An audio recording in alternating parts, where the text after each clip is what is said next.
Few things have had greater impact on human civilization than books. But while there will always be writers, the print on paper book is in decline, increasingly replaced by screens.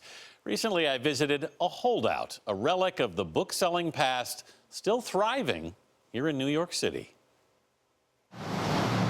In Midtown Manhattan, squeezed in between the skyscrapers on East 59th Street, is a 6-story literary oasis.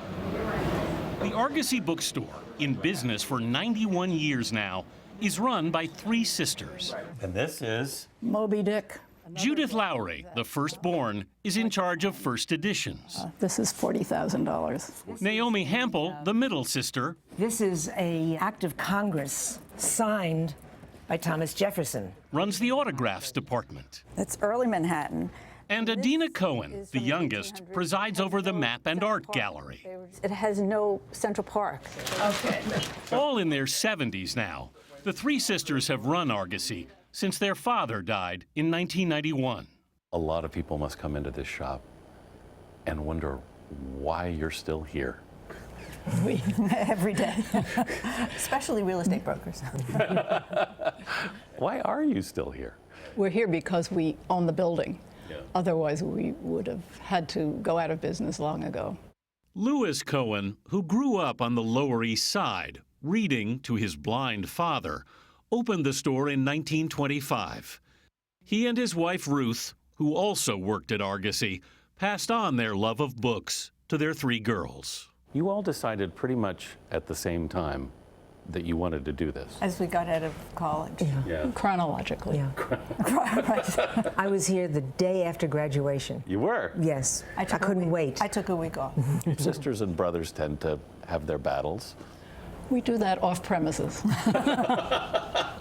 But here we have a common goal. If there's any major decision, all 3 of us have to agree. It has to be unanimous. Yes. This is the original elevator. The elevator at Argosy will take you up to 6 floors of treasures. These are all first editions They're too? all first editions.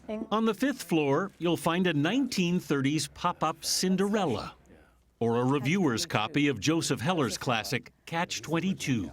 Heller signed it, and he wrote an inscription to his English teacher. You won't believe it, Maurice, but this book, or any other book by me, would never have been written if not for the help and encouragement I received in your class. Wow. What a shout out to teachers. Yes. Here's young Frank Sinatra. On the 6th floor, the autographs span American history. Is Jimmy Hoff the signature on it? Yes, it is. He signed across his face. Yes. Can't get that one anymore.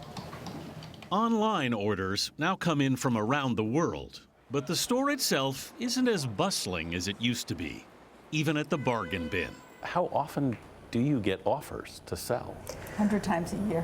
100 times a year. I had 3 calls last week. You had did? 3 calls last week. Yeah, he visited them. But the sisters have already planned for their succession. Judith's son, Ben Lowry, will make sure this bookstore won't budge. You feel like you're protecting something now? Yes. What is that? Books. Books are in danger. To Louis Cohen's daughters, it's not the real estate that has the most value. It's the collection that it houses.